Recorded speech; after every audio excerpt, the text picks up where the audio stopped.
Shalom teman-teman, kembali berjumpa dengan saya pada malam hari ini untuk membaca firman Tuhan Yesus.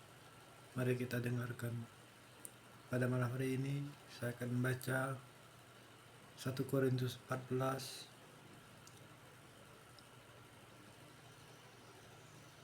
1 Korintus pasal 14 ayat 1 sampai 25. Mari kita dengarkan. Perihal sekali lagi tentang karunia roh. Kejarlah kasih itu dan usahakanlah dirimu memperoleh karunia-karunia roh, terutama karunia untuk bernubuat. Siapa yang berkata-kata dengan bahasa roh, tidak berkata-kata kepada manusia, tetapi kepada Allah. Sebab tidak ada seorang pun yang mengerti bahasanya. Oleh roh, ia mengucapkan hal-hal yang biasa. Tetapi siapa yang bernubuat, ia berkata-kata kepada manusia, yang membangun, menasihati, dan menghibur. Siapa yang berkata-kata dengan bahasa roh, ia membangun dirinya sendiri. Tetapi siapa yang bernubuat, ia membangun jemaat. Aku suka supaya kamu semua berkata-kata dengan bahasa roh. Tapi lebih daripada itu, supaya kamu bernubuat, sebab orang bernubuat lebih berharga daripada orang yang berkata-kata dengan bahasa roh. Kecuali kalau orang itu juga menafsirkannya, sehingga jemaat dapat dibangun. Jadi saudara-saudara, jika aku datang kepadamu dan berkata-kata dengan bahasa roh, apakah gunanya itu bagimu? Jika aku tidak menyampaikan kepadamu penyataan Allah, atau pengetahuan atau nubuat atau pengajaran, sama halnya dengan alat-alat yang tidak berjiwa, tetapi yang berbunyi, seperti seruling dan kecapi, bagaimanakah orang dapat mengetahui lagu manakah yang dimainkan seruling atau kecapi, kalau keduanya tidak mengeluarkan bunyi yang berbeda? Atau jika nafiri tidak mengeluarkan bunyi yang terang, siapakah yang menyiapkan diri untuk berperang? Demikianlah juga kamu yang berkata dengan bahasa roh. Jika kamu tidak mempergunakan kata-kata yang jelas, bagaimanakah orang dapat mengerti apa yang kamu katakan? Kata-katamu sia-sia saja, kamu ucapkan di udara. Ada banyak entah berapa macam bahasa di dunia. Sekalipun dengan demikian, tidak ada satu pun di antaranya yang punya bunyi yang tidak berarti. Tetapi jika aku tidak mengetahui arti bahasa itu, aku menjadi orang asing bagi dia yang mempergunakannya, dan dia orang asing bagiku. Demikian pula dengan kamu. Kamu memang berusaha untuk memperoleh karunia-karunia roh. Tetapi lebih daripada itu, hendaklah kamu berusaha mempergunakannya untuk membangun jemaat. Karena itu, siapa yang berkata-kata dengan bahasa roh, ia harus berdoa supaya kepadanya diberikan juga karunia untuk menafsirkannya. Sebab jika aku berdoa dengan bahasa roh, maka rohku lah yang berdosa, tapi akal budiku tidak turut berdosa. Jadi apakah yang harus kubuat? Aku akan berdoa dengan rohku, tapi aku akan berdoa juga dengan akal budiku. Aku akan menyanyi dan memuji dengan rohku, tapi aku akan menyanyi dan memuji juga dengan akal budiku. Sebab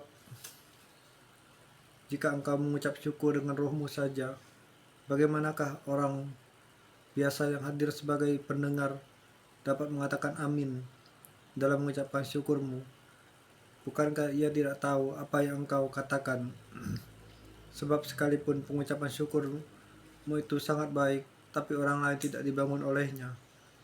Aku mengucap syukur kepada Allah bahwa aku berkata-kata dengan bahasa roh lebih daripada kamu semua. Tetapi dalam pertemuan jemaat, aku lebih suka mengucapkan 5 kata yang dapat dimengerti untuk mengajar orang lain juga, daripada beribu-ribu kata-kata dengan bahasa roh. Saudara-saudara, janganlah sama seperti anak-anak dalam pemikiranmu. Jadilah anak-anak dalam kejahatan, tapi orang dewasa dalam pemikiranmu. Dalam hukum Taurat ada tertulis, oleh orang-orang yang mempunyai bahasa lain, dan oleh mulut orang-orang yang asing aku akan berbicara kepada bangsa ini. Namun demikian mereka tidak akan mendengarkan aku, firman Tuhan. Karena itu karunia bahasa roh adalah tanda, bukan untuk orang yang beriman, tapi untuk orang yang tidak beriman. Dengan karunia untuk bernubuat adalah tanda, bukan untuk orang yang beriman, tetapi untuk orang yang beriman. Jadi kalau seluruh jemaat berkumpul bersama-sama dan tiap-tiap orang berkata-kata dengan bahasa roh, lalu masuklah orang-orang luar atau orang-orang yang tidak beriman, tidakkah akan mereka katakan bahwa kamu gila? Tapi kalau semua bernubuat, lalu masuk orang yang tidak beriman atau orang baru, ia akan diyakinkan oleh semua orang dan diselidiki oleh semuanya. Segala rahasia yang terkandung dalam hatinya akan menjadi nyata, sehingga ia akan sujud menyembah Allah dan mengaku sungguh Allah ada di tengah-tengah kamu. Perihal peraturan dalam pertemuan jemaat. Jadi bagaimanakah sekarang, saudara-saudara, bila mana kamu berkumpul, hendaklah tiap-tiap orang mempersembahkan sesuatu, yang seorang mazmur, yang lain pengajaran, atau pernyataan Allah, atau karunia bahasa roh, atau karunia untuk menafsirkan bahasa roh. Tapi semuanya itu harus dipergunakan untuk membangun.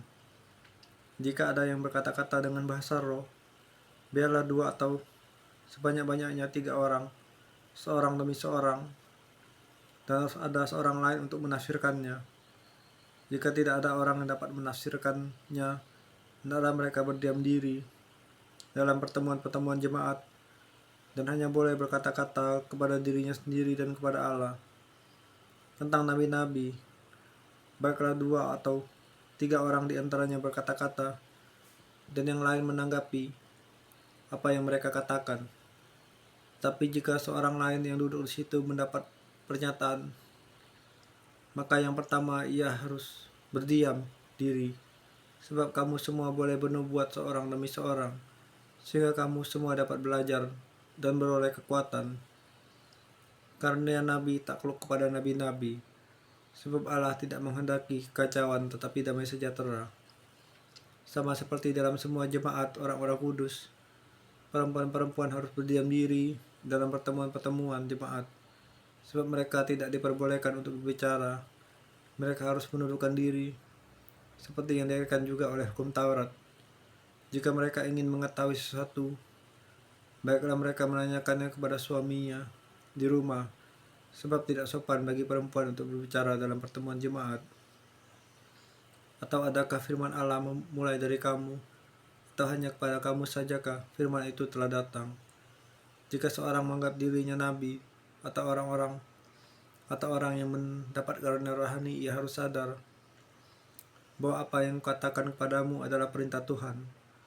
Tetapi jika ia tidak mengindahkannya, janganlah kamu mengindahkan dia. Karena itu, saudara-saudaraku, usahakanlah dirimu untuk memperoleh karunia untuk bernubuat, dan janganlah melarang orang yang berkata-kata dengan bahasa roh. Tapi segala sesuatu harus berlangsung dengan sopan dan teratur.